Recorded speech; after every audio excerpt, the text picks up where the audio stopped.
அத்வைத தர்மா. டைரக்டா நம்ம வீடியோக்குள்ள போயிடலாம். லாஸ்ட் வீடியோல வாமன அவதாரத்தை பத்தி டீட்டெயிலா சொல்றேன்னு சொல்லியிருந்தேன். அதாவது வாமன அவதாரம் உருவாகிறதுக்கு காரணமா இருந்த பிரகலாதனோட பேர் என்ன ரீசன்னு சொல்லியிருப்பேன். இப்போ பிரகலாதனோட 3 பசங்கள்ல ஒரு பையன், அதாவது சிபிமன்னன் சொல்லிட்டு சொல்லப்படுது. ஏன்னா அது எந்த அளவுக்கு உண்மைன்னு சொல்லிட்டு தெரியாதுன்னு சொல்லியிருந்தேன் இல்லையா லாஸ்ட் வீடியோல. சிபிமன்னனை பத்தி லாஸ்ட் வீடியோல டீட்டெயிலா சொல்லியிருந்தேன். இந்த வீடியோல பாஷ்கலன், இவருமே பிரகலாதனோட பையன் சொல்லப்படுது.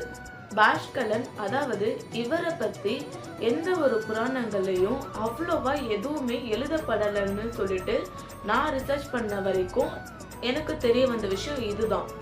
அப்படியே பாஷ்கலன் அவரை பத்தி எழுதப்பட்ட புராணம் பார்த்தா விஷ்ணு புராணம் மற்றும் சிவ வைணவ புராணங்கள் அடிப்படையா வச்சு பாஷ்கலன் அசுரர்களின் மன்னனாக கருதப்படுதுன்னா சொல்லப்படுது. அதாவது பாஷ்கலன் அசுர குலத்தை சேர்ந்தவர்னு சொல்லிட்டு அப்படி ஒரு வசனம் மட்டும்தான், அதாவது ரொம்ப டீட்டெயிலா கொடுக்காம ரொம்ப ஷார்ட் அண்ட் ஸ்வீட்டா இந்த 2 புராணங்கள்ல சொல்லப்பட்டிருக்குன்னு சொல்லிட்டு சொல்றாங்க. 2வது, பாஷ்கலன் பிரகலாதனோட பையனும் இரணிக்கசிபோட பேரனும் சொல்லப்படுது. அப்படிதானே வரும். ஸோ பாஷ்கலனை பத்தி ரொம்ப டீட்டெயிலா கொடுக்காம ரொம்ப அவரை பத்தி ரிசர்ச் பண்ணி யாருமே இது வரைக்கும் எழுதப்படலை அப்படின்னு தான் சொல்ல முடியும். பாஷ்கலனோட மகன் மகிஷாசுரன் அப்படின்னு சொல்லிட்டு மகனோட பேரை சொல்லப்பட்டிருக்கு. அந்த டீட்டெயில் தேவி பாகவதத்துல இருக்கிறதா சொல்லப்படுது. இது எல்லாமே எந்த அளவுக்கு உண்மைன்னு சொல்லிட்டு நம்ம ரிசர்ச் பண்ணி பார்க்க தான் ஒரு விஷயமாவும் தெரிய வருது. நம்ம காதால கேட்டதையும் கண்ணால பார்த்ததையும் வச்சு, நம்ம படிச்சதை வச்சும் இல்ல ஒருத்தவங்க சொல்லி கேட்டதை வச்சும் நாம ஒரு எக்ஸ்பிளைன் பண்ணிட்டு இருக்கோம்.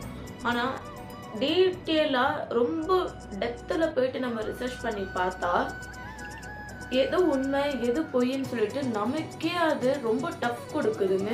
அந்த டீட்டெயில்ஸ் எல்லாமே எடுத்து நம்ம படிச்சு பார்க்கறதுக்குள்ள ரொம்பவே கஷ்டமா இருக்கு.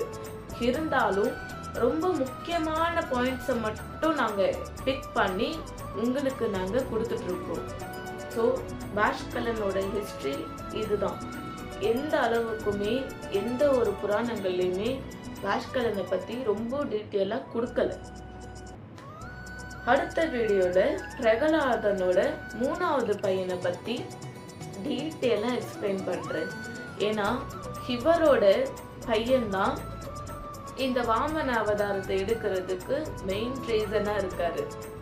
அடுத்த வீடியோக்காக கண்டிப்பா வெயிட் பண்ணுங்க. அடுத்த வீடியோல சந்திக்கிறேன்.